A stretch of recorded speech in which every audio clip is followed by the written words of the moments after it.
إن الحمد لله وحده صدق وعده ونصر عبده وأعز جنده وهزم الأحزاب وحده لا إله إلا الله وحده لا شريك له وأشهد أن محمدا عبده ورسوله لا نبي بعده اللهم صل وسلم على نبينا وقدوتنا ورسولنا وسيدنا محمد وعلى آله وأصحابه وأنصاره وجنوده ودعاته ومن جاهد في سبيل الله إلى يوم القيامة.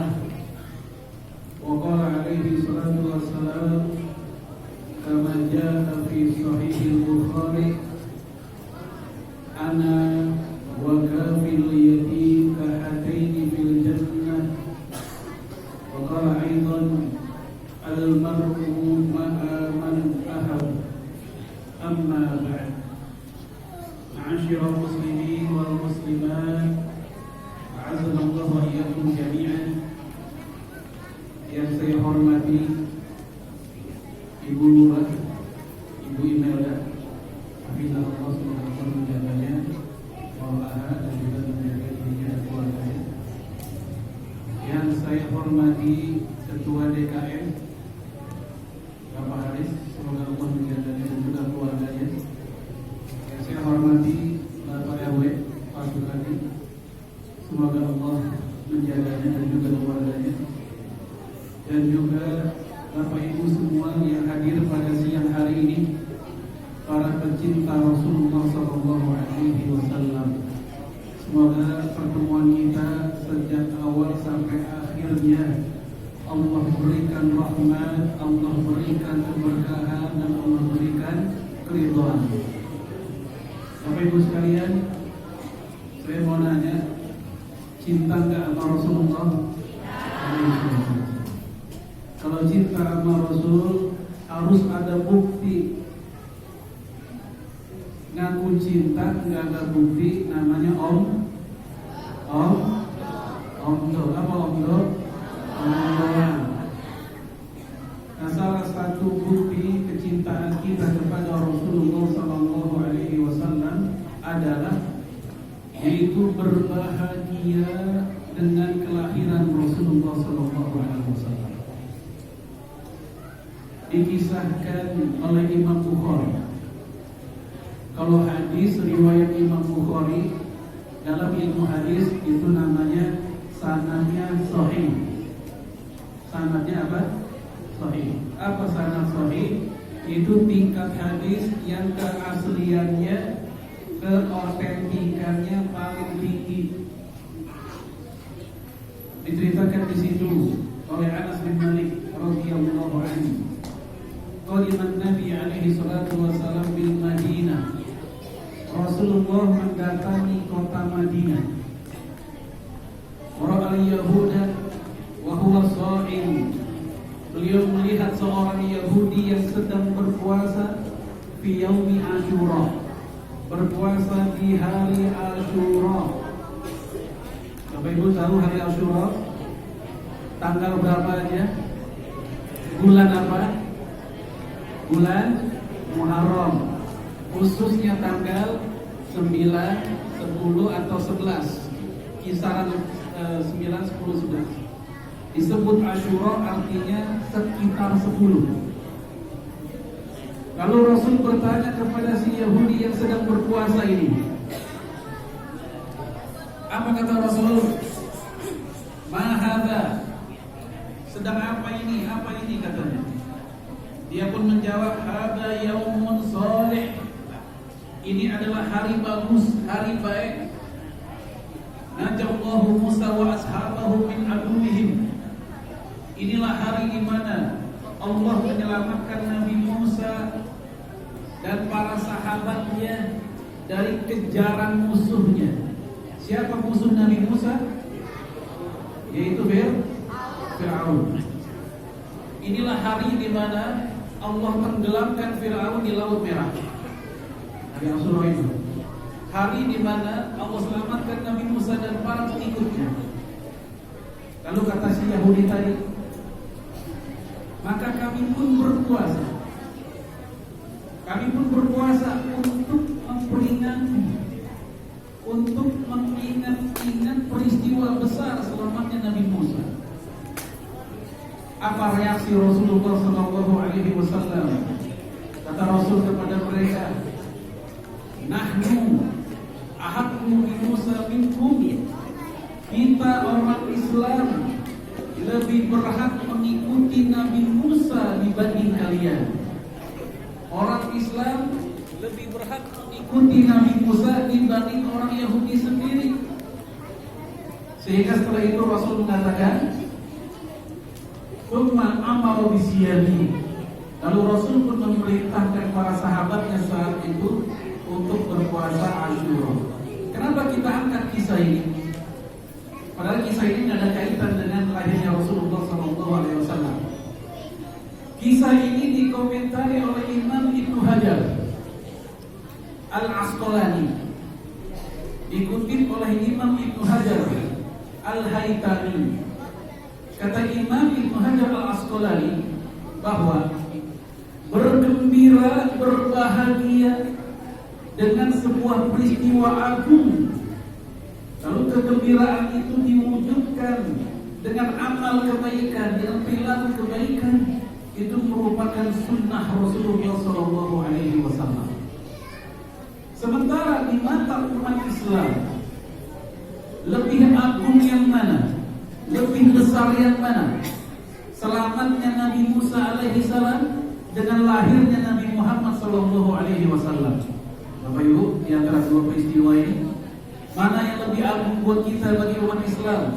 Selamatnya Nabi Musa saat itu dengan lahirnya Rasulullah SAW. Yang mana Pak? Lebih besar, lebih agung lahirnya Rasulullah SAW. Lalu dari sinilah kata Imam Ibnu Hajar, masyru'nya, apa masyru'? Disyariatkannya, bolehnya, dianjurkannya yang namanya Maulid Nabi SAW. Itu al-Bikrat di Maulid Nabi, memperingati hari Maulid Rasulullah SAW. Jadi istilah yang pas adalah Maulid, bukan Maulud. Kalau Maulud itu artinya bayi yang dilahirkan, itu Maulud. Peristiwa kelahirannya adalah Maulid. Nabi mengatakan dalam hadis Imam Bukhari, kullu mauludin yuladu 'alal fitrah. Setiap bayi yang lahir dalam keadaan fitrah itu maulud. Adapun peristiwa kelahiran maulid. Dan jemaah sekalian, a'azzallahu wa iyyakum, mungkin kapan-kapan saya akan detailkan lagi secara fikih. Namun peristiwa tadi dan penjelasan Imam Ibnu Hajar Al-Asqalani itu sudah menjadi cukup buat kita mengekspresikan kebahagiaan kita di hari, di momen, di bulan lahirnya Rasulullah SAW. Ekspresi kebaikan itu macam-macam, terserah. Yang penting positif, yang penting tidak ada syariat yang dilanggar, yang penting tidak bercampur laki dan perempuan dalam maksiat, yang penting jangan sampai melupakan waktu sholat. Nah, saya mau nanya, ketika Maulid Nabi ada santunan anak yatim, baik atau tidak? Baik. Ketika Maulid Nabi ada mau'izah hasanah, baik atau tidak? Ketika Maulid Nabi misalnya di dalamnya diucapkan kalimat-kalimat zikir, baik atau tidak? Maka ekspresi bahagia dengan lahirnya Rasulullah SAW selama tidak berlebihan, selama tidak ada bagian yang terlarang dalam syariat, semuanya tidak ada masalah. Sehingga Imam Ibnu Hajar Al-Asqalani mengatakan, seandainya ada yang mengatakan ini bid'ah, kata beliau, ini bid'ah hasanah. seperti yang dikutip oleh Imam Ibnu Hajar Al-Haytami dalam Fatwa Al-Hadithiyah. Baik jamaah sekalian, untuk Bapak Ibu yang ternyata diam-diam menjadi donatur tetap masjid ini, yang kemudian dananya dikumpulkan untuk dibalikan kepada anak yatim, berbahagialah. Kenapa? Semoga Rasulullah alaihi salatu wasallam hidup berdampingan dengan Bapak Ibu yang rajin, yang rutin, yang punya anak yatim. Ini bukan kata saya. Ini kata Rasulullah sallallahu alaihi wasallam dalam hadis Imam Bukhari. Nabi mengatakan, "Ana wa kafilul yatim kahadaini fil jannah." Aku bersama orang yang menyantuni anak yatim seperti dua jari ini hidupnya di surga nanti. Dua jari ini berarti dekat atau jauh? Ini maksudnya apa? Bertetanggaan dengan Rasulullah alaihi wasallam. Siapa? Mereka yang menyantuni anak yatim. Walaupun menyantuni anak yatim tidak harus menunggu bulan Maulid, tidak harus menunggu bulan Muharram, kapanpun bisa kita laksanakan. Dan menyantuni anak yatim tidak mesti mengangkatnya menjadi anak angkat, tidak mesti dia harus tinggal di rumah kita, tapi dengan memberikan santunan bulanan, pekanan untuk keperluan belajar mereka, untuk keperluan pendidikan mereka, pakaian makanan mereka, ini tetap termasuk kategori kafilul yatim, orang yang menyantuni anak yatim. Ini yang pertama. Yang kedua, para pencinta Rasulullah sallallahu alaihi wasallam, saya pun ingin memberikan kabar gembira. Lagi-lagi dari hadis Imam Bukhari. Datang seorang laki-laki kepada Rasulullah alaihi wasallam, dia bertanya, "Ya Rasulullah, madza tara an rajulin yuhibbul qauma wa lam yuhibbu bihim?" Wahai Rasul, apa pendapatmu tentang orang yang mencintai orang lain tetapi belum pernah ketemu dengan orang yang dia cintai? Mencintai seseorang, mencintai sekelompok orang dalam keadaan belum pernah ketemu. Bapak Ibu, saya mau nanya, cinta nggak dengan Abu Bakar As-Siddiq? Pernah ketemu belum? Cinta nggak dengan Umar bin Khattab? Cinta nggak sahabat Nabi? Cinta. Pernah ketemu? Cinta nggak dengan Bunda Khadijah radhiyallahu anha? Pernah ketemu? Belum. Cinta nggak dengan Aisyah radhiyallahu anha? Cinta kan? Pernah ketemu nggak? Pengen ketemu? Dengan mencintai mereka semua, dengan mencintai mereka semua. Apa kata Rasulullah SAW ketika ditanya oleh laki-laki tadi, "Ya Rasul, apa pendapatmu tentang seorang yang mencintai seorang manusia atau sekelompok manusia padahal dia belum pernah saling berjumpa?" Jawaban Nabi adalah, "Al-mar'u ma'a man ahab." Di surga nanti orang akan dikumpulkan bersama orang-orang yang dia cintai. Masya Allah, luar biasa. Ini janji dari Rasulullah SAW. Bukan janji dari RT RW, bukan janji dari DKM, bukan janji dari ulama, dari kiai, bukan. Tapi ini janji dari Rasulullah SAW. Dan janji Rasulullah tidak akan ingkar. Rasul mengatakan orang yang mencintai sebuah kaum lalu dia belum pernah berjumpa dengan kaum tersebut, Rasul katakan orang tersebut akan hidup bersama dengan orang yang dia cintai. Jemaah sekalian, kalau para sahabat Nabi cinta kepada Nabi, maklum mereka hidupnya bersama. Para sahabat Nabi mengimani Nabi wajar karena mereka pernah duduk bareng, mereka pernah jihad bersama, mereka pernah hadir dalam majlis yang juga bersama, susah senang mereka juga bersama, mereka mencintai Rasul, wajar. Tetapi kita belum pernah ketemu Rasulullah Sallallahu Alaihi Wasallam. Kita belum pernah ketemu istri Rasulullah Alaihi Wasallam. Kita belum pernah berjumpa dengan para sahabat Nabi Alaihi Wasallam. Tetapi kita mencintai mereka hanya gara-gara diceritain nama guru agama. Kita mencintai mereka hanya gara-gara diceritakan oleh orang tua kita di rumah. Maka ini luar biasa. Maka Rasulullah mengangkat orang-orang seperti ini dan kita semoga termasuk sebagai ikhwan Nabi Sallallahu Alaihi Wasallam. Apa ikhwan? Saudara. Hal ini berdasarkan hadis Imam Baihaqi. Dalam hadis Sahih Imam Baihaqi, Rasul mengatakan, "Ashiku ikhwani." Saya kangen, saya rindu sama saudara-saudara saya. Itu para sahabat Nabi yang lagi ngumpul, itu heran. Ya Rasulullah, bukankah kami ini saudaramu? Nabi menjawab, kalian adalah sahabat-sahabat. Terus siapa ikhwannya Rasul? Siapa saudaranya Rasul? Alaihi salatu. Rasul menjawab, man amana bi wa lam yulhidni. Yaitu orang-orang yang beriman kepadaku, percaya kepada diriku, padahal mereka belum pernah berjumpa denganku. Ini saudaranya Rasulullah Sallallahu Alaihi Wasallam. Nah, karena kita semua yang hadir dalam majelis ini belum pernah berjumpa dengan Rasulullah Alaihi Wasallam, tapi kita mengimani dan mencintainya.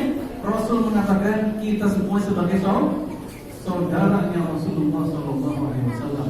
Semoga Bapak Ibu semua hidup berdampingan bersama Rasulullah Alaihi Wasallam dalam keluarganya dengan para sahabat.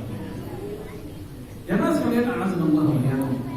Tema kita pada siang hari ini bagi saya luar biasa, menghadirkan kehidupan Rasulullah Alaihi Wasallam di keluarga kita.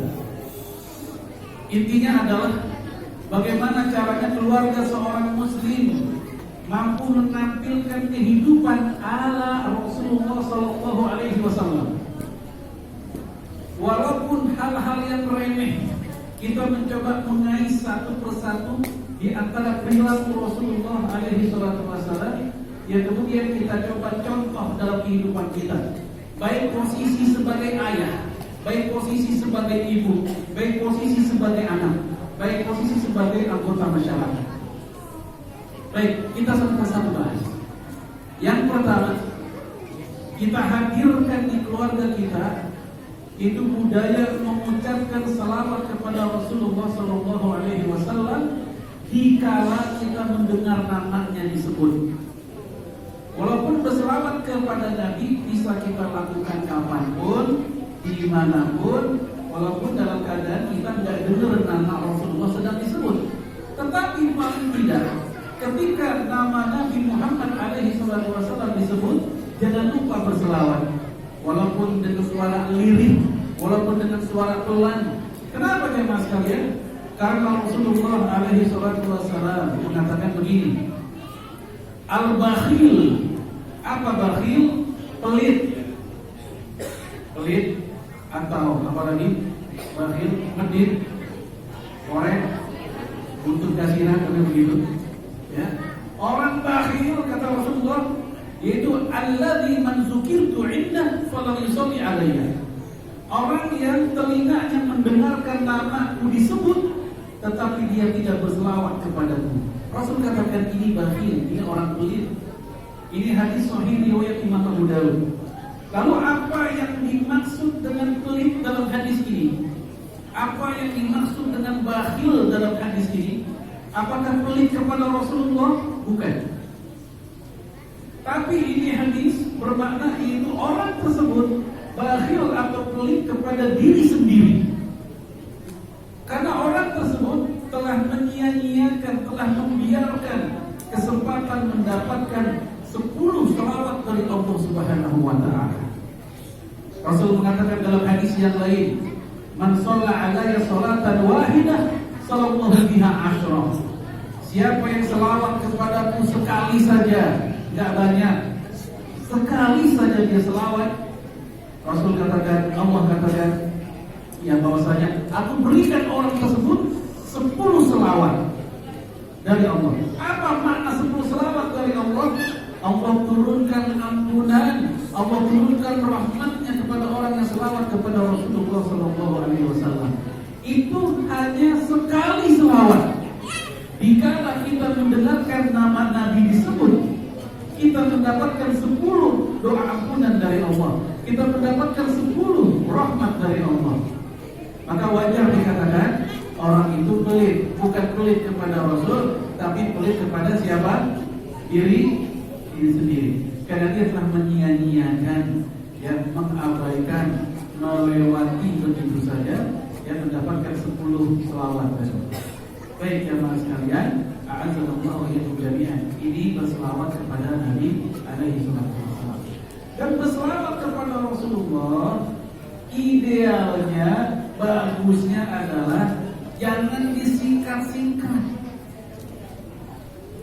Sebagaimana salam, idealnya jangan disingkat-singkat, tapi diurai. Kalau dalam bentuk tulisan, jangan sekedar SAW. Hal ini dikatakan oleh Imam As-Suyuti. Kemudian Hadratus Syekh Haji Hasim Asy'ari, mereka mengatakan makruhnya menyingkat-nyingkat selawat dan salam. Karena selawat itu doa sakral, salam itu doa sakral. Kesakralan selawat dan salam nampaknya menjadi hilang gara-gara disingkat menjadi SAW. Kalau salam ASKM, ASKUM, AWW, apalagi AWW. Dijawab WWW, tidak. Waalaikumsalam warahmatullahi wabarakatuh. Jadi ini masalah etika. Zaman dulu yang namanya disingkat-singkat itu biasanya nama penjahat inisial. Kan gitu tuh. Koruptor diinisialin, ya, pencuri diinisialin. Kenapa? Karena itu aib, makanya nggak disebar, cukup inisialnya aja. Lah ini selawat kepada Nabi dan salam kok disingkat juga, maka sebagusnya diurai. Kalaupun kita nggak mau ngetik lama-lama, minimal Allahumma sholli ala Muhammad, minimal itu. Kalaupun assalamualaikum nggak mau panjang-panjang, minimal assalamualaikum. Jangan sekedar kali askum, ASS dan seterusnya. Baik, ini masalah etika. Jangan sekalian assalamualaikum itu yang pertama, membudayakan selawat kepada Nabi di keluarga. Ingatkan kepada anak, ingatkan kepada istri, ingatkan kepada suami. Jika nama Nabi Muhammad disebut, supaya suasana seakan-akan kehidupan dan adab Rasulullah ada di rumah kita, ucapkan selawat. Ini yang pertama. Yang kedua, itu membudayakan budaya nasihat di rumah, menghidupkan budaya tanasuh. Tanasuh itu budaya saling menasehati di rumah. Ini merupakan ajaran Rasulullah SAW. Nabi mengatakan, ad-dinun nasihah, agama itu adalah nasihat. Liman ya Rasulullah, untuk siapakah nasihat itu wahai Rasul? Nabi menjawab, lillahi, untuk Allah, wali kitabihi, untuk kitabnya, wali rasulihi, untuk rasulnya, wali a'immatil muslimin, untuk para pemimpin, dan yang kelima wali ammatihim, dan untuk orang kebanyakan, untuk kita semua. Apa arti ad-dinun nasihah? Imam Al-Khattabi mengatakan, kiwamuhu wa mu'zamuhu an-nasihah. Artinya, yang paling pokok dalam agama, yang paling utama dalam tonggak-tonggak membuat tegaknya agama adalah kehidupan saling nasihat-menasihati. Kalau azan sudah berkumandang, suami masih di rumah, ibu-ibu ingetin suaminya, nasihatin. Bang, udah bang, jangan WA mulu, ngapa udah azan? Ingetin bu suaminya. Kalau suaminya berkilah, biarin bro, azan belum momen, ingetin lagi tetap. Ya, ibu-ibu kalau suaminya, mohon maaf, subuh langganan jam 7 pagi dulu, nasihatin suaminya, ingetin, bang, itu masjid dibangun buat orang laki ngerajiin. Nggak punya masjid, pengen punya masjid, udah jadi masjid kosong. Kecuali al-muhajirin terakhir saja. Semoga jamaah muhajirin istiqomah. Ya. Ketika suami, mohon maaf, di WA-nya banyak banget foto perempuan, ingetin bu. Ibunya, istrinya melihat banyak foto perempuan banyak banget. Lakinya kaget, deg-degan langsung. Apa kata dia? Nemu, perempuan nemu. Ya, walaupun tetap si istri pun mencoba baik sangka, semoga itu teman kerja aja, bukan siapa-siapa. Tetapi kalau memang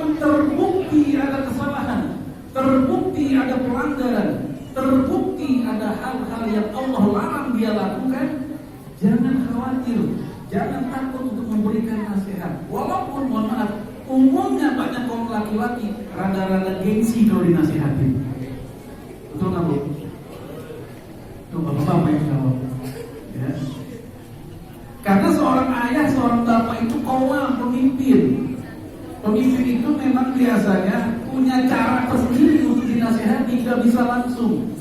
Tunggu momen yang pas, tunggu waktu yang tepat. Di saat dia sedang enak hatinya, baru kasih nasihat. Kita ingetin kesalahan yang pernah dia lakukan untuk dia berubah. Baik, ini contoh aja. Demikian pula suami, jangan biarkan ketika istrinya melanggar syariat Allah Subhanahu wa Ta'ala. Ketika istrinya keluar rumah tidak menutup aurat, nyapu halaman rumah pakai celana pendek, padahal suaminya orang pengajian, suaminya orang masjid. Istrinya keluar rumah nyapu pakai celana pendek atau sekedar mohon maaf daster biasa saja. Ya kelihatan betisnya, kelihatan lehernya, kelihatan lengannya. Bukan hanya puluhan pasang mata, ratusan orang lalu lalang lewat depan rumahnya. Rambutnya kelihatan oleh laki-laki yang bukan mahramnya. Dan itu terjadi bukan sehari dua hari, tapi berbulan-bulan lamanya. Ribuan pasang mata melihat aurat istrinya. Tapi suaminya diam saja. Dayus itu suami. Apa dayus? Dayus, Imam Ibnu Hajar mengatakan, yaitu seorang suami yang tidak ada cemburunya, tidak ada sedikit ya jengkelnya ketika istri bermaksiat, ketika anak bermaksiat dia diam saja. Suami dayus. Dan Rasul mengatakan, la yadkhulul jannata dayus, tidak akan masuk surga laki-laki yang dayus. Begitu dia masuk ke rumah, ya Allah nih, gua kan ini bukan masjid sini ya, masjid lain lah. Gua kan ketua DKM, kenapa hari bukan? Lu ngapa keluar rumah pakai tanah pendek doang sih, bikin malu boleh dulu? Berat banget. Berat mana mati akhirat? Emang abang udah pernah mati? Ya belum. Cuma informasinya kan ada begitu. Dan besok-besok jangan begitu lagi. Kalaupun si istri belum mempan dinasehatin, jangan bosan. Besok lagi kalau dia belum berubah. Kenapa jamaah sekalian? Karena bingung nasihat. Seseorang dikatakan beragama kalau dia tidak malu ngasih nasihat. Sementara si istri pun ketika dapat nasihat dari lakinya, hendaknya menerima dengan baik. Supaya apa? Supaya mohon maaf, supaya ibu-ibu sholatnya Allah terima. Loh, apa hubungannya? Rasul mengatakan dalam hadis Imam Tirmidzi, Ibnu Majah dan yang lain, salafatun la tartafi'u sholatuhum fawqa ru'usihim shibron.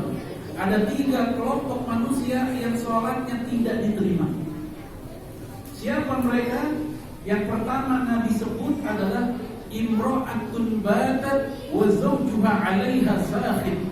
Seorang istri yang tidur malam, nyenyak di malam hari dalam keadaan suaminya masih belum ridho kepada dia. Suaminya masih jengkel kepada dia. Marah karena apa ini suami? Yang jelas bukan marah karena faktor duniawi, bukan karena faktor anak sampai sore belum dimandiin, bukan karena faktor itu odol udah dipelintir belum diganti, bukan karena faktor sikat gigi udah pada keplek lebar belum diganti, bukan.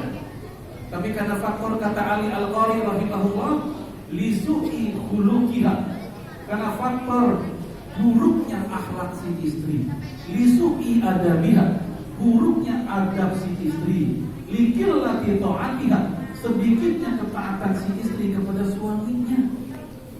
Kan gue udah bilang sama lo, ya Allah, kalau keluar rumah itu jangan pakai yang begitu, ngapa? Lebaran dikit itu pun malu lihatnya. Masa gue yang laki malu, gue yang perempuan yang malu? Ini misalnya, apa kata si perempuannya? Yarin bang, yang penting dan mungkin abang tanggung jawab saya pribadi misalnya. Jangan begitu. Sebab yang seperti itu kalau sampai malam hari suaminya belum ridho, maka kata Rasul si istri sholatnya tertolak sampai suaminya kembali ridho. Kecuali kalau suami marahnya gak pantas. Sebab marahnya bukan kemarahan yang pantas, yaitu misalnya tadi hal-hal duniawi yang masalah anak tadi, Bukan itu. Kata Ali Al-Qari, wa in kana as-sukhtu li ghairi jurmin fala isma 'alaiha.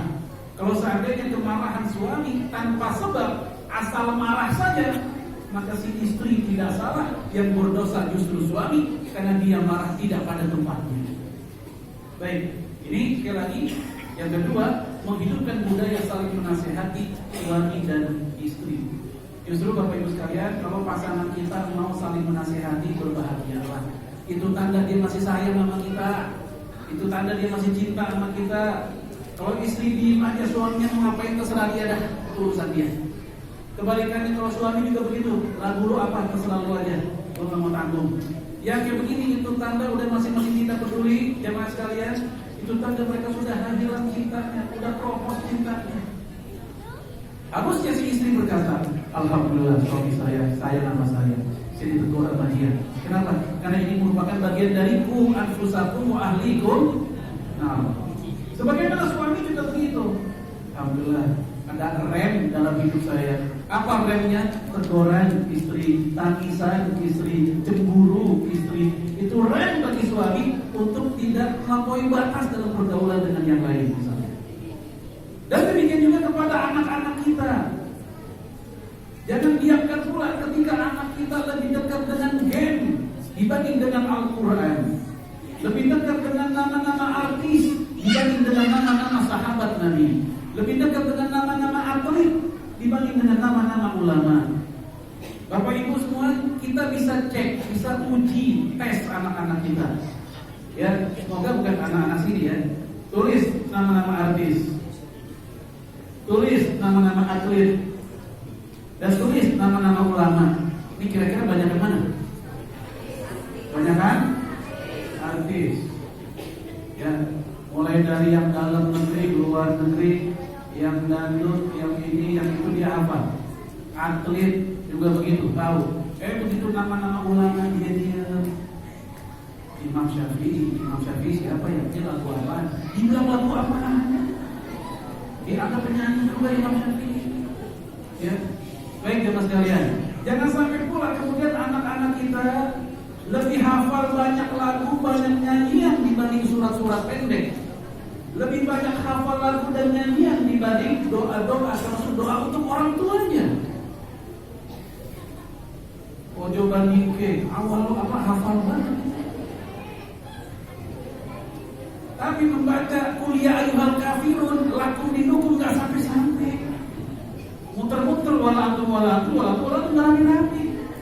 Tapi yang namanya nyanyian satu bait itu satu nyanyian berbait-bait dia hafal sampai ngigonya pun nyanyian juga. Anak udah mau maghrib nih, belum sholat, kita sebagai orang tua jangan diemin. Ya deh, mainannya taruh dulu, tuh ikut bapak, ikut ayah ke masjid. Apaan? Ayah lagi main ayah kamu? Ada kan kayak begitu lagi. Bener Pak ya? Boncengin kandang burung dulu. Ya kan? Naik motor kandang burung diboncengin dulu. Istrinya nggak mau diboncengin. Padahal istri pengen banget diboncengin anak lakinya. Ikut pengajian supaya apa? Supaya kayak orang-orang. Dia ngeliat ibu hajah anu diboncengin sama lakinya datang ke pengajian. Gua kan juga punya laki, gua pengen ada diboncengin sama laki gua. Bang, ada pengajian kan? Saya mau ikut. Berangkat sini soalnya punya kaki. Gitu kata laki. Tapi ini laki, begitu temennya datang bawa kandang burung diikat langsung dijawabnya. Bukan orang sini, bukan. Insya Allah bukan orang sini. Ya.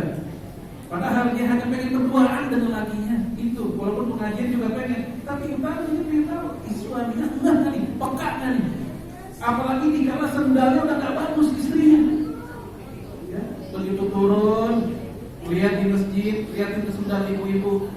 Suami harusnya peka. Ya Allah, di antara sendal ibu-ibu, sendal istri saya yang jelek, yang depannya udah mangap, yang talinya dua-duanya putus, makinnya susah, dilepas susah, makinnya susah. Ya, akhirnya begitu pulang, harusnya nggak usah bilang-bilang, kejutan, beli sendal baru. Ini kejutannya lain. Ya, boncengin, ngomong ke bininya, Neng, abang lihat sendal Neng, ya Allah, udah kayak Ya. Itu istri udah senang. Alhamdulillah, laki saya peka. Ini beli ini. Apa kata lakinya? Sabar yang hidup sementara. Begitu katanya. Ya. Hidup sementara. Dikira mau dibeliin, tapi nasihatin anak. Baik teman sekalian, ini kepada anak. Kenapa? Karena anak kita pun hati-hati. Dia bisa menjadi sebab orang tuanya masuk neraka atau tidak juga gara-gara bagaimana orang tua terhadap anak. Hal ini disebutkan dalam hadis yang diriwayatkan oleh Imam Ahmad dalam kitab Musnadnya. Rasul mengatakan, "Man kana lahu salasatu banat." Siapa yang memiliki 3 anak perempuan, wa asana ilaihinna wa anfaqu alaihinna. Lalu anak-anak perempuan itu dididik dengan baik, tentang ketaatan kepada Allah dan Rasul, tentang adab berpakaian, menghormati orang tua, adab kepada guru, adab kepada teman, dididik dengan baik. Wa anfaqu alaihinna, dan dinafkahi dengan baik. Apa kata Rasul? Wa qahwa 'anil nar. Orang tuanya, kedua orang tuanya, kata Nabi, Allah wikoyahkan, Allah jaga dari api neraka. Lalu ada sahabat bertanya, "Ya Rasulullah, wa ikan ibnatayn?" Wahai Rasul, kalau anaknya cuma 2 gimana? Anak perempuannya cuma 2 gimana? Nabi belum mengatakan, "Na'am, anak 2 pun juga demikian sama." Lalu si perawi hadis ini berkata, "Wa iyana wahidah la yaqulu na'am."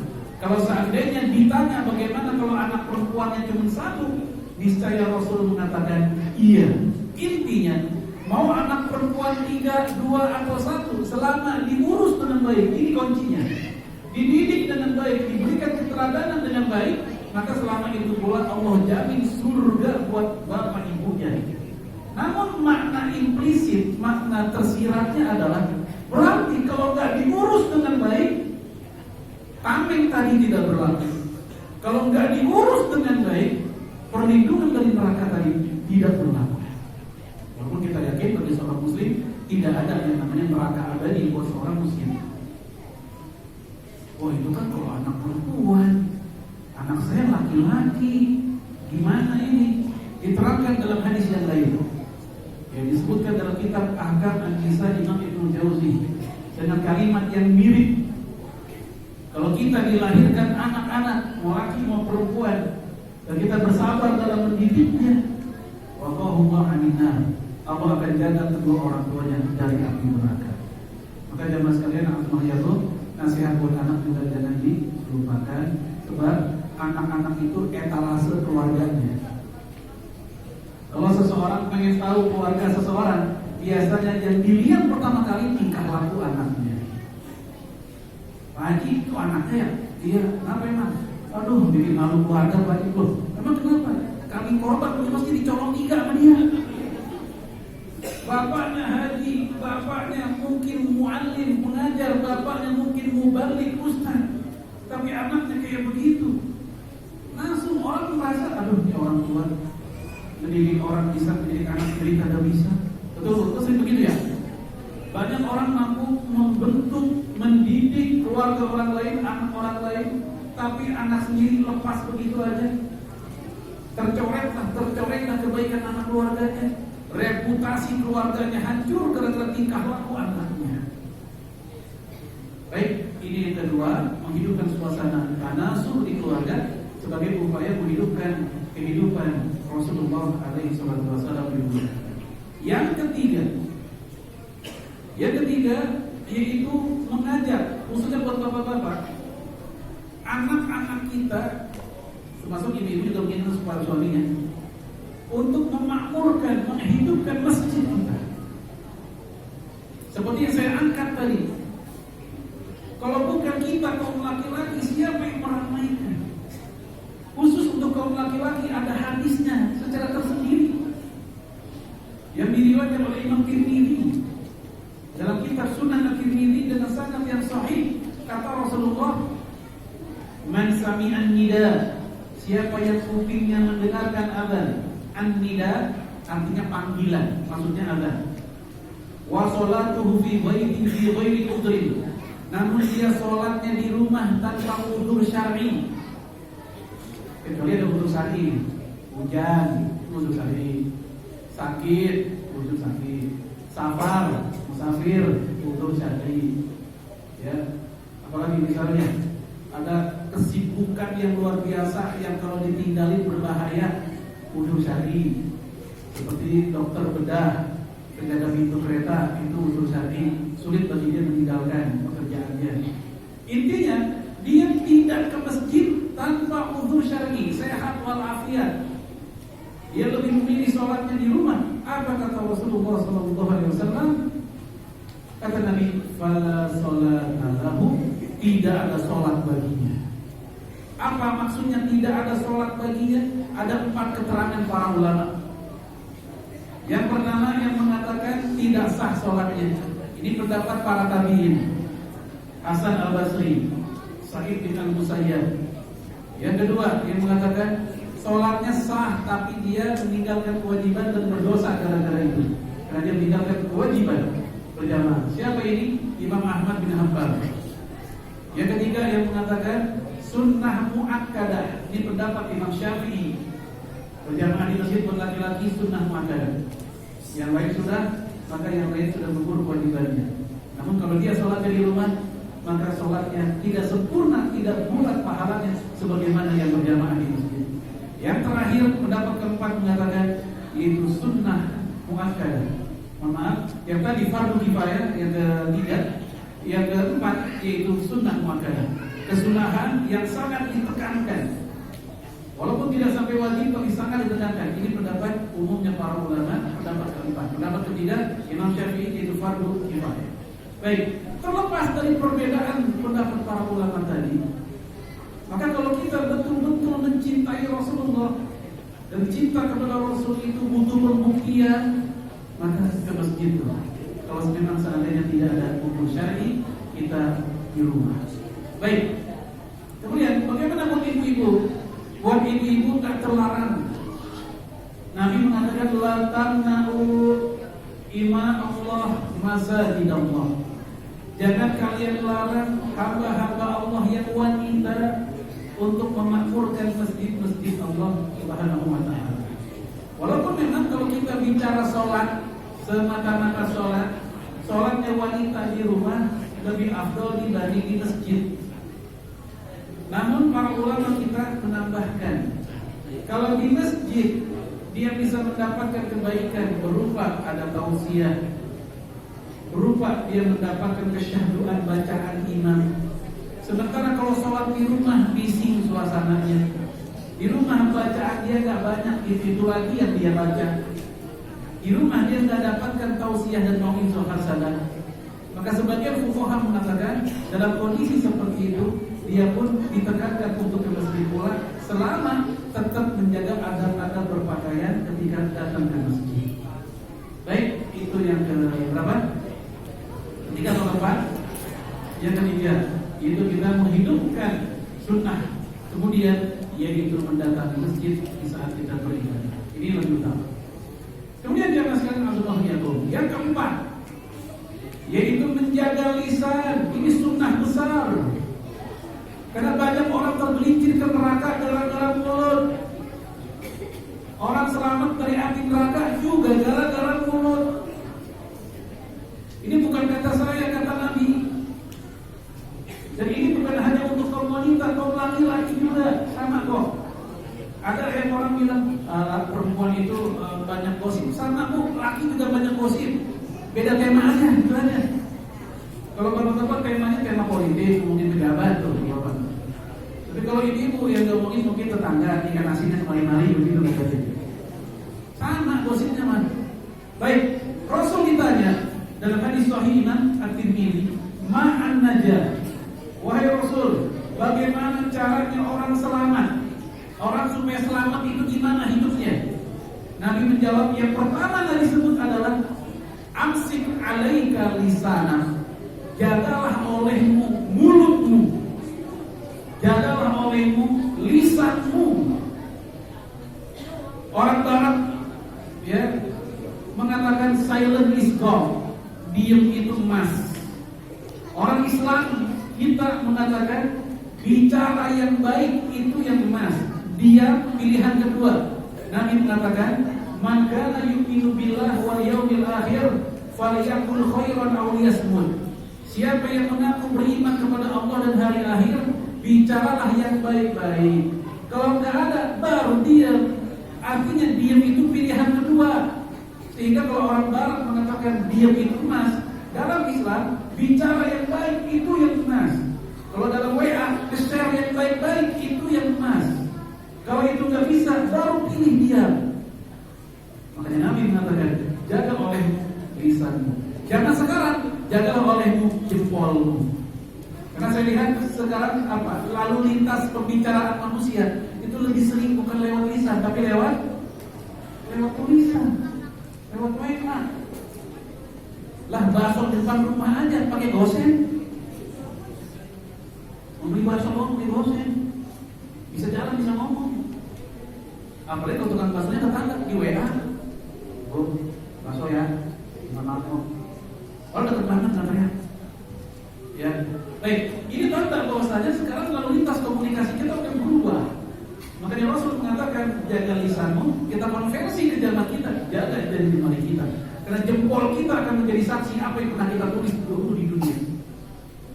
Dia nggak diam ini, dia akan ngomong dulu. Dulu kita pernah ngetik apa? Walaupun sekedar titik, koma yang isinya menghina, ngeledek, tertawa, jujur, lucu, bohong, semuanya ada catatan rapi. CCTV yang kita pasang kadang nggak jelas, kadang mati, dan jangkauannya terbatas. Malah ada CCTV yang bisa diumpetin. Tapi CCTV-nya Allah sebagai maha melihat, maha detil pengetahuannya, tidak akan pernah lepas. Ya, kalau kita bicara googling, kita ngetik apapun, Google detil semua dapat beritanya. Tapi googlingnya, tanda petik ya, googlingnya Allah sangat ketat. Apa yang dulu pernah kita katakan, kita meledek lewat lirikan mata aja, Allah tahu. Ya, kita meledek dengan gendengan lisan saja, Allah tahu. Gak ada yang lepas semuanya. Makanya mas kalian, aksi alaina lisan. Rasul mengatakan dalam hadis Bukhari, "Man yakman lima bainal lihyai wa ma bainal rijlaihi kana lahu jannah." Siapa yang mampu menjamin, menjaga di antara dua kumisnya. Apa jemaah? Dua kumis maksudnya? Mulut. Dan mampu menjamin di antara dua kakinya. Apa maksudnya? Kemaluan. Siapa yang bisa menjaga dua ini, kata Rasulullah, aku jamin dia surga. Karena kebanyakan manusia terjadi ke neraka gara-gara dosa dua posisi ini. Su'ila Rasulullah an aktsari ma udkhilan nar, hadis Umayyah. Rasul ditanya, faktor apakah yang terbanyak manusia masuk ke dalam neraka? Faktor apa? Gara-gara apa? Nabi menjawab, al-fa. Ya, fam artinya mulut, lisan, wal farj, dan juga kemaluan. Ini, maaf, hal-hal yang biasa sering terjadi dalam kehidupan kita sehari-hari. Bohongin orang, suami bohongin istrinya, istri bohongin suaminya. Ini juga mulut nih. Walaupun saya tahu ada bohong-bohong yang diperbolehkan, tapi secara umum bohong bukan ciri orang mukmin. Rasul ditanya oleh sahabat, apakah ada orang beriman yang penakut, pengecut? Nabi bilang ada. Orang beriman penakut itu ada. Makanya kita didoain, ya kita diajarin doa supaya terlindung dari sifat penakut. Allahumma inni a'udzubika minal jubni wal bukhl. Ya Allah, aku berlindung kepadamu dari sifat pengecut dan bukhl, bakhil. Makanya Rasul ditanya, ada orang beriman yang pengecut? Nabi bilang ada. Ada nggak orang beriman yang bakhil, yang pelit? Nabi bilang ada. Makanya doanya bareng tuh. Aku berlindung kepadamu dari pengecut dan bakhil. Begitu Rasul ditanya, ada nggak orang beriman yang pembohong, yang suka bohong? Nabi bilang, la, tidak ada. Kenapa? Karena bohong itu bukan ciri mukmin. Bohong itu ciri munafik. Kan terkenal hadisnya. Ayatul munafik kalah. Ciri munafik ada 3. Yang pertama Nabi sebut adalah idza hadatsa kadzdzaba. Jika bicara dia bohong. Idza wa'ada akhlafa. Jika janji dia ingkar, dia tak tepati tanpa alasan. Yang ketiga, idza tumina khon, jika dikasih amanah dia khianat. Ini bohong. Nah jamaah sekalian, ada nggak sih bohong yang dibolehin? Oh, ada nggak bohong? Baik.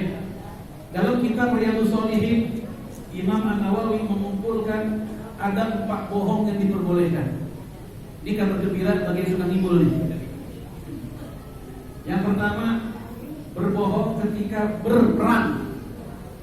Lagi perang, lagi strategi, ya, atau yang semisal itu, lagi berkompetisi, bohong diperbolehkan. Dari mana dalilnya? Hadis Imam Bukhari. Rasul mengatakan, al-qitalu khat'ah, al-harbu khat'ah. Perang itu tipu daya. Nabi yang bilang, perang itu tipu daya. Kita punya pasukan nih untuk menjaga NKRI. Kita masuk ke markas musuh, belakang jadi atau nyaru jadi seakan-akan seperti musuh.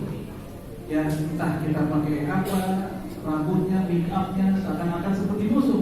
Ini bohong, tetapi ini strategi perang, tidak ada masalah. Tentara kita nanam ranjau, itu ranjau ditutup pakai semak-semak, bohong nggak? Bohong. Ya supaya musuh nggak tahu kalau itu ranjau. Orang yang kayak semak itu bohong nih. Tapi nggak ada masalah. Perang itu tipu daya. Kan nggak mungkin kita kasih pelang begitu. Hati-hati ranjau. Ya nggak ada yang lewat. Ya, bapak-bapak main badminton, laganya menyemesnya udah jadi drop shot, bohong nggak? Bohong nggak Pak? Bohong. Musuh mati langkah, nggak bisa ngambil. Kan nggak mungkin musuhnya ngambek. Lu bohong mulu sama lu. Apa ini boleh kan? Ini strategi tempur. Bapak-bapak main bola adu penalti, yang mengeksekusi, yang nendangnya ke kanan, kipernya ke kiri, bohongin nggak? Bohongin. Tapi dosa nggak tuh? Enggak, karena al-harbu khat'ah, perang itu tipu daya. Yang kedua, yaitu berbohong ketika mendamaikan saudara kita yang lagi ribut.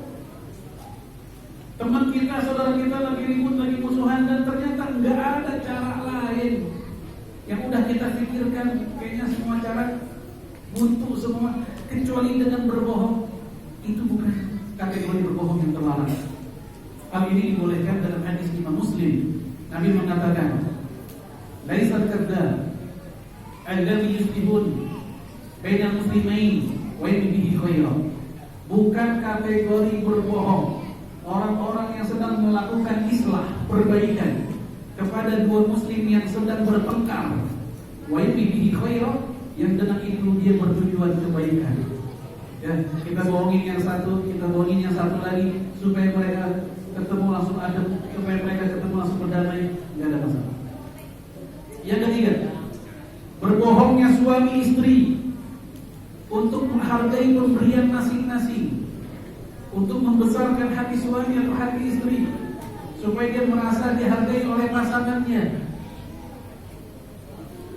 Suaminya beli apa misalnya, beli sepatu. Ya namanya orang laki beli sepatu kan kadang nggak ngerti model yang bagus atau gimana. Istrinya melihat itu sepatu jelek sebenarnya sepatunya, tapi istrinya memuji dengan mengatakan, makasih bang, ini sepatu cakep banget. Sejak saya gadis saya belum pernah lihat sepatu kayak begini. Abang pinter milih barang. Saya heran ketemu aja kayak begini modelnya.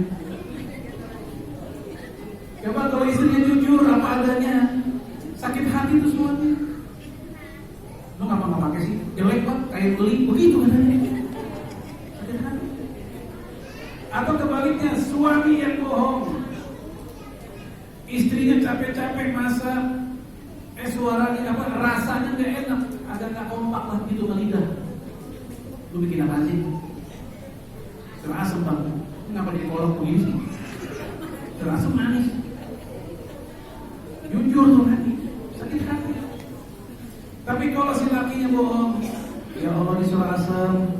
Sejak saya kuliah jadi anak kos, belum pernah ketemu suara asem kayak begini. Pasti bumbunya beda. Ya beda, makanya manis kan beda. Bohong kayak gini boleh. untuk membesarkan hati. Ya, baik. Yang keempat, berbohong melindungi saudara kita yang difitnah. Saudara kita difitnah, dia orang soleh, dia orang baik, pengen dibunuh sama orang atau ingin dicelakai oleh orang, dan orang yang ingin membunuh itu datang ke kita. Ya, bang, lihat si Anun ya. Kita tuh nggak melihat, padahal kita lihat orangnya. Namun kita tahu orang ini ingin dibunuh. Lalu kita ngaku nggak lihat, jelas itu bohong. Sebab kalau kita ngaku iya, saya lihat dan kita unjukin di satu tempatnya, habislah itu orang dan hilang nyawa seorang mukmin. Ya. Dan ini pernah dilakukan oleh Rasulullah. Dikisahkan oleh Imam Ibn Hisham. Rasulullah sedang di bawah pohon. Datang orang yang sedang mencari seseorang yang ingin dijahatin begitu. Apakah engkau melihat si fulan? Nabi lagi duduk saat ini. Nabi tahu ini orang yang berbuat jahat kepada saudaranya. Maka Nabi pun berdiri. Ketika Nabi berdiri, Nabi berkata kepada mereka, sejak aku berdiri, aku nggak lihat siapa-siapa kecuali Anda. Betul Nabi? Bohong nggak? Bohong nggak? Sejak berdiri, kan Nabi lagi duduk tuh tadinya, lagi duduk. Nabi lagi duduk, ada orang minta diumpetin gitu, jangan bilang-bilang ya mengumpet. Nah, umpet satu orang yang pengen bunuh datang, Mas, lihat si Anu nggak? Nah, Nabi pun berdiri. Kata Nabi, sejak saya berdiri, saya nggak lihat siapa-siapa kecuali Anda. Bohong nggak? Bohong nggak? Enggak, kan sejak diri. Kalau duduk nggak lihat tadi ada lewat teman. Inilah kecerdasan Rasulullah SAW. Seandainya dia berbohong itu pun boleh, tapi seorang Nabi nggak mungkin berbohong masalahnya. Maka Nabi bisa bertauriah. Apa tauriah? Tauriah itu kalau bahasa kerennya membuat kalimat-kalimat ambigu, bermakna ganda yang mungkin satu orang memahami beda dengan orang lain. Ini mirip seperti Imam Syafi'i. Imam Syafi'i dipanggil oleh penguasa. Kalau dia salah jawab akan dibunuh Imam Syafi'i. Ketika Imam Syafi'i ditanya, Al-Quran itu firman Allah atau makhluk? Imam Syafi'i tahu, kalau saya jawab firman Allah, itu jawaban yang benar, dia akan dipenggal oleh penguasa. Tapi kalau saya jawab itu adalah makhluk Allah, makhluk, saya jawaban salah ini, tapi saya aman, nyawa saya selamat. Tapi ini salah, jawaban Al-Quran sebagai makhluk Allah salah. Nah, Al-Quran itu kalamu firman Allah. Nah, saat itu Imam Syafi'i cerdas. Dia mengatakan kepada si Al-Gojo atau yang nanya itu, Al-Quran, Zabur, Taurat, Injil, ini semua adalah makhluk Allah. Apa maksudnya yang makhluk Allah? Ini semua Allah adalah jari jemarinya yang makhluk Allah, bukan Al-Quran, bukan Tauratnya, bukan Zaburnya, bukan Injilnya, tapi yang makhluk adalah ini jarinya. Itu cara Imam Syafi'i. Sebab kalau dia jawab iya Al-Quran makhluk, ini jawabannya menyesatkan karena Al-Quran itu firman Allah. Tapi kalau dia jawab apa adanya firman Allah, dia akan dibunuh. Imam Syafi'i cerdas. Ya. Tapi tolong ini jangan sampai, mohon maaf buat bapak-bapak, jangan sampai untuk mengkamuflase nama-nama perempuan. Ya, perempuan diganti namanya tukang AC. Apalagi orang bengkel. Sehingga istrinya bingung, bang itu tukang bengkel telepon mulu. Siapa? Bang itu tukang AC telepon mulu. Perasaan kita nggak punya AC. Ganti. Ayo suaminya balas, tapi istrinya balas. Gula diganti garam. Dia kasinan bikin kopi. Gitu. Baik jemaah sekalian, ini tentang bohong-bohong diperbolehkan saat itu jika ada hajat berupa kasus tadi. Masih di bab mulut yang diajarkan oleh Rasulullah SAW, karena ini menjadi sehari-hari kita, mohon maaf, yaitu makan daging bangkai saudara dengan cara gunjing bin gibah. Ada orang kalau gibah itu kayaknya udah kayak rukun iman ke-7 bagi dia. Rukun iman hanya ada 6, dia nambahin ke-7. Gibah jika mampu. Sehari enggak gibah itu kurang indah. Banyak orang laki ngomong begini, mulut gua asem belum merokok. Maunya saya mah, mulut gua asem belum zikir kan enak dengernya. Tapi sebagai ibu-ibu, mulut gua asem belum gunjing orang. Mulut gua asem belum ngomongin orang. Baik jamaah sekalian, banyak di antara kita kalau lagi main ke mana misalnya ke mall, lalu kita beli kebutuhan sehari-hari, kita bilang ke anak, hati-hati, cari yang ada cap halal MUI-nya. Bagus nggak kayak begitu? Bagus. Peka halal haram bagus. Kalau nggak ada jangan dipilih. Tapi sayangnya seringkali kita lupa sama yang kayak begitu kita peka, tapi di saat mulut kita makan daging bangkai saudara kita nggak peka. Itu ghibah tadi. Padahal itu lebih besar dosanya. Karena para ulama mengkategorikan itu masuk minal kabair dan di antara dosa-dosa besar. Beli bakso rewel banget. Bang bakso, ya bu, ini baksonya asli nggak? Sapi asli, ini kecapnya asli, nggak campur oli, enggak, sama-sama hitam. Emang apa sih bu? Banyak banget bang. Tukang bakso yang sebelah sana. Nah, ini ngomongin orang. Di satu sisi dia menghindar dari yang haram-haram, tapi di sisi lain dia makan daging bangkai saudaranya. Hanya karena gosip, hanya karena isu yang tidak benar, dia sebarin isu, dia sebarin berita bohong. Tukang bakso yang ini. Ini yang saya maksud tadi. Banyak orang menghindar dari hal-hal yang haram dimakan, itu bagus, tapi saat yang bersamaan dia tidak menghindar makan daging bangkai saudaranya. Ghibah. Ayuhibbu ahadukum ayyakula lahman akhihi maitan fakarihtumuh. Apakah kalian suka memakan daging bangkai saudara kalian sendiri, padahal kalian benci dengan daging bangkai tersebut? Baik, jamaah sekalian, sama dengan bohong tadi. Ya, ghibah pun ada yang diperbolehkan. Ini pernah saya sampaikan di kajian malam Jumat. Ya, sama di dalam kitab Riyadhus Shalihin juga Imam Nawawi menyebut ada 6 ghibah yang diperbolehkan. 6 ghibah diperbolehkan. Yang pertama itu membicarakan penguasa yang zalim. Ini juga dikatakan oleh Imam Ibrahim An-Nakha'i. Kata beliau tidak ada ghibah terhadap kezaliman penguasa.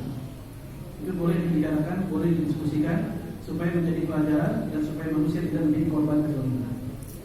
Yang kedua, yaitu menghibah orang dalam rangka penyelidikan. Sebagaimana para ulama hadis berkata tentang perawi hadis, si fulan hafalannya lemah, si fulan ini membohong, dibicarakan supaya hadisnya ketahuan sahih atau tidak, ini boleh. Polisi atau Bareskrim atau KPK itu menyelidik, karena menyelidik maka keburukan si tersangka pasti dikorek-korek. Namun itu bukan ghibah. Malah ada yang sampai sadap segala. Apa sadap? Disadap, bukan ngorek pohon karet, itu penyadapan juga sama. Ya, ditaruh supaya kelihatan dia ngobrol apa. Ini menggunjing, termasuk juga mengorek-korek kesalahan. Tapi karena ada kebutuhan, tidak ada masalah penyelidikan. Yang ketiga, menggibahi orang dalam rangka konsultasi. Ya, kita punya tetangga yang sering mengganggu tetangganya di banyak tetangga lainnya. Di acara pengajian kita pun bertanya kepada seorang narasumber, seorang ustaz, Pak Ustaz, saya punya tetangga saya itu saban subuh dia selalu menyetel lagu dangdut kenceng banget sampai satu RT ketahuan, kelihatan, kedengeran. Lah kita tetangganya dengerin, tetangganya dia, gua kenal tuh siapa orangnya. Ini kan ghibah. Namun karena ada hajat untuk memperbaiki dan mensikapi seperti apa dalam konsultasi, ini gak ada masalah. Seorang istri nganterin suaminya ke dokter, suaminya sakit dan penyakitnya itu penyakitnya aib. Tapi karena ada hajat untuk dikonsultasikan, boleh. Kan nggak mungkin si istri diem aja, nggak ceritain apa jenis penyakitnya. Suaminya sakit apa bu? Pokoknya parah. Parahnya gimana? Ya pokoknya parah, saya nggak mau ngomongin orang. Ini kasihan dokternya bingung. Jadi saya suntik siapa bu? Ibu apa dia jadinya? Ini nggak apa-apa nih. Kemudian menggibahi orang yaitu dalam konteks panggilan, julukan, nama-nama yang menjadi brand panggilan dia, kebiasaan dia. Walaupun secara makna nggak bagus, Hal ini terjadi sejak masa Rasul dan Rasul mendiamkan.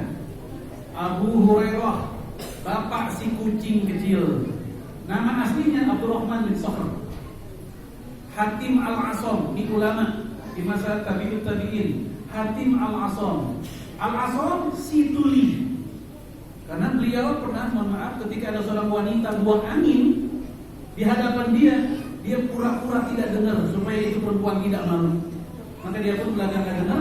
Gara-gara itu disebut Hatim Al-Asam, Hatim si tuli. Kadang dipandang dengan para ulama zaman dulu Al-A'man, si buta, Al-A'raj, si pincang. Kalau di Indonesia ada lagi si jabrik, si tompel, kan begitu. Ini kalau memang itu sudah menjadi panggilan yang melekat dalam kehidupan sehari-hari dia dan dia pun ridho atas hal itu, ini bukan kategori hibah. Mana loh? Mau Bang PI mana? PI material. Berarti Bang PI tukang. Kira PI kambing. Berarti Bang PI tukang kambing, bukan kayak kambing, bukan? Ini sekali lagi enggak kategori hibah. Yang terakhir yang keenam kata Imam Nawawi, menggibahi para penjahat, ya, al-jaraim, mujrimun, supaya kejahatannya anak-anak kita tahu jangan diikutin. Jadi sama juga melokalisir kesalahannya, melokalisir penyimpangannya. Coba kita lihat, para ulama kita sering membicarakan aliran-aliran sesat. Cerita tentang Ahmadiyah, cerita tentang nabi palsu. Diceritain tuh nama-nama tokoh-tokohnya, betul kan? Di Depok aja pernah ada kan nabi palsu, pernah dengar? Siapa namanya? Ahmad Mossadegh. Ini nabi palsu made in Depok, yang ikut sampai 4.000-an. Dan dinama jadi Gavatar kalau masalah ini. Ini namanya disebut, boleh. Kenapa? Ini bukannya gunjingin orang dalam arti yang negatif. Justru ini positif kita bicara, supaya penyimpangan yang dia lakukan terlokalisir, orang tahu. Ini namanya nahi mungkar, melokalisir kemungkaran supaya menyebar kemana-mana dan orang pun bisa menghindar dan terjagalah kemurnian keislaman. Baik jemaah sekalian, ini yang ke berapa tadi? Yang keenam. Itu yang ketiga atau keempat dalam bab perilaku Rasul yang coba kita hidupkan. Yang terakhir, menghidupkan Rasulullah alaihi wasallam dalam arti yang kehidupan beliau, akhlak beliau adalah kita hendaknya siap-siap menjadi ansarun Nabi sallallahu alaihi wasallam, menjadi pembelanya Rasulullah sallallahu alaihi wasallam. Ya, zaman Nabi Rasul masih hidup, cara ngebelanya ketara. Mereka semua siap menjadi tameng hidup Rasulullah. Ketika perang Uhud, puluhan panah mengarah ke tubuh Rasulullah. Maka para sahabat Nabi pun langsung bersatu padu menjadi tameng berbaris supaya itu panah tidak kena tubuh Rasulullah. Mereka rela tubuhnya kena panah, yang penting jangan Rasulullah yang kena. Walaupun akhirnya Rasul kena juga, kena pipinya, lalu tembus hingga sampai kena gigi gerahapnya. Ini kisah tenar ketika perang Uhud, sehingga Rasul pun terjatuh, tergeletak. Lalu kepada para sahabat terjadi kepanikan dan mereka berteriak-teriak, Rasulullah qad qutila, apa artinya? Rasulullah telah wafat. Ternyata belum. Rasul masih hidup, Rasul pun terbangun. Lalu panah itu pun datang lagi, mereka pun langsung melindungi Rasul. Ada seorang wanita, Ummu Khansah pun ikut-ikutan melindungi Rasul dengan tubuhnya supaya jangan sampai kena Rasulullah. Baik, ini di masa Rasul. Di masa kita, Rasul sudah tidak ada. Bagaimana cara pembelaan kita kepada Rasulullah alaihi wasallam? Yang pertama adalah menghidupkan sunnahnya, membiasakan ajarannya. Jelas ini pembelaan kepada Rasul. Dan sunnah Nabi itu Bapak Ibu itu banyak. Jangan hanya dibatasi kalau buat laki-laki sekedar jenggot saja. Jangan hanya dibatasi sekedar siwakan saja. Jangan hanya dibatasi sekedar pakai sifat mata saja. Jangan sekedar dibahasi pakai gamis saja yang warnanya putih. Rasul sangat suka dengan putih. Jangan juga dibatasi, apalagi buat laki-laki, hanya urusan berbini lebih dari satu saja. Sunnah Nabi banyak. Bagaimana utang piutang, cara Rasul ada sunnahnya. Bagaimana hidup bertetangga ada sunnahnya. Bagaimana jual beli ada sunnahnya. Bagaimana mengadakan pesta pernikahan ada sunnahnya. Karena banyak orang Islam akan nikahnya pakai cara Islam, pesta pernikahannya standing party. Ada nggak Bu, Pak? Akan nikahnya mah cara Islam, pakai ceramah segala, diundang kiai yang luar biasa. Begitu pernikahan standing party. Mohon maaf sekali lagi. Jadi sunnah Nabi itu banyak model, jenis dan macamnya. Maka jalankanlah setotal yang mampu bisa kita lakukan. Ya. Dan ada sunnah Nabi bagaimana mengelola negara hingga sampai hidup antar bangsa. Rasul pun mengatur dan mengajarkan untuk kita semua. Baik jemaah sekalian, sunnah Rasul itu banyak ragam. Ada sunnah Nabi yang berdampak pada syariat. Ada sunnah Nabi yang tidak berdampak pada syariat. Apa sunnah Nabi yang berdampak pada syariat? Seperti Rasul ketika berkata, "Khudhu anni manasikakum." Ambil dariku manasik haji kalian. Maka kalau pergi haji, tidak boleh dengan cara selain cara Rasulullah. Itu wajib, itu namanya sunnah Nabi yang berdampak pada syariat. Sallu kama ra'aitumuni usolli. Salatlah kamu seperti kamu melihat aku salat. Itu tanda ada hadis Nabi yang berdampak pada syariat, yaitu salat. Tidak boleh salat pakai cara selain Rasulullah. Namun ada sunnah Nabi yang belum tentu berdampak pada syariat. Apa contohnya? Seperti tertawanya Rasulullah. Rasul kadang tertawa kelihatan gigi gerahapnya. Rasul kadang tertawa hanya kelihatan gigi serinya saja. Kadang Rasul tertawa hanya senyum saja, tidak sampai tertawa. Nah, masalah model tertawa ini tidaklah lantas menjadi sunnah hukumnya. Kalau tertawa gigi geraham kelihatan, itu tidak sampai menjadi klausul hukum. Kalau tertawa mesti kelihatan gigi geraham, gigi seri. Masing-masing orang punya style sendiri ketika dia tertawa. Ini namanya sunnah ghair tasyri'iyah, sunnah Nabi yang tak berdampak pada syariat. Contoh lain, Rasulullah kata Aisyah, ketika masa muda itu cara nyisir rambutnya belah tengah, lagi muda. Begitu usia 50-60, Rasul nyisir rambut dari kanan ke kiri, belah pinggir dari kanan ke kiri. Ini disebutkan dalam kitab Imam Tirmidzi Syama'ilul Muhammadiyah. Ini tidaklah menjadi sebuah klausul hukum juga. Sunnah hukumnya isi rambut dari pinggir ke sini. Terkesian buat bapak-bapak yang rambutnya udah gak nunggu. Atau buat sebagian saudara kita yang tinggal di Afrika yang rambutnya seperti itu gak bisa diatur. Atau ketika Rasulullah SAW sedang nyender lendotan di sisinya Aisyah, di pahanya Aisyah. Saat itu Aisyah sedang haid. Aisyah berkata kepada Rasul, "Ya Rasulullah, inni haidun." Wahai Rasul, saya lagi haid. Apa jawaban Nabi? "Inna haidotaki laisa fi fakhizik." Wahai Aisyah, haidmu bukan di pahamu. Intinya, boleh dong suami tetap nyender kepada istrinya walaupun sedang haid. Perbuatan ini tidak lantas menjadi sebuah ketetapan hukum.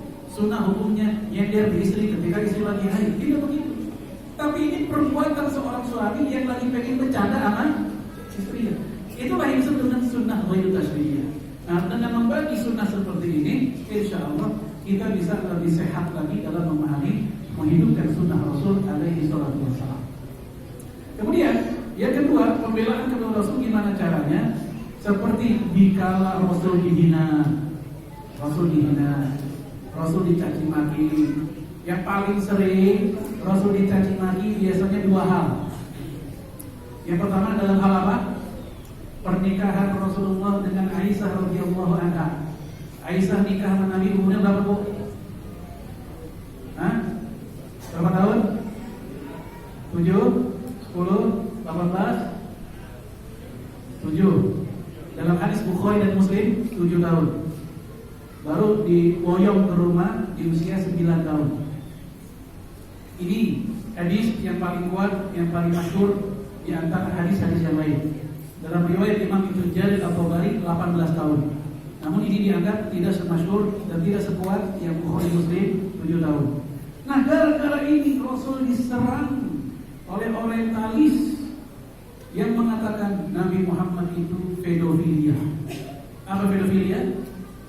Senang dengan anak kecil.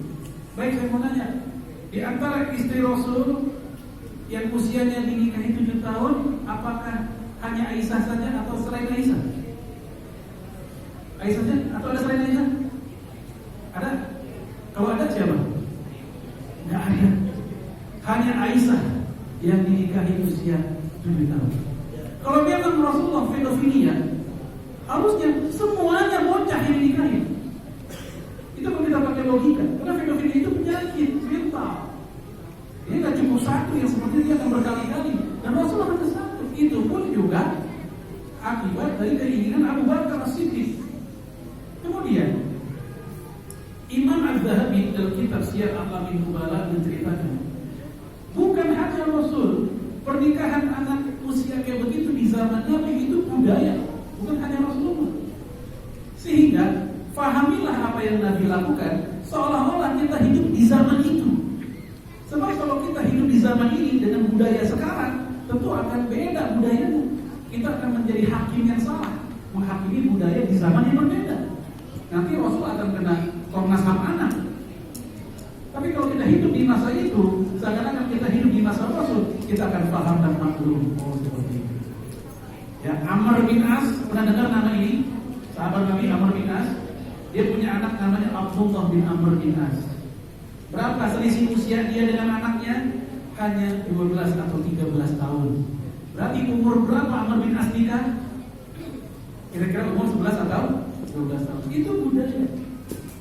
Kemudian tuduhan kedua yang harus kita bela Rasulullah. Ketika Rasul menikah dengan lebih dari 4 orang wanita.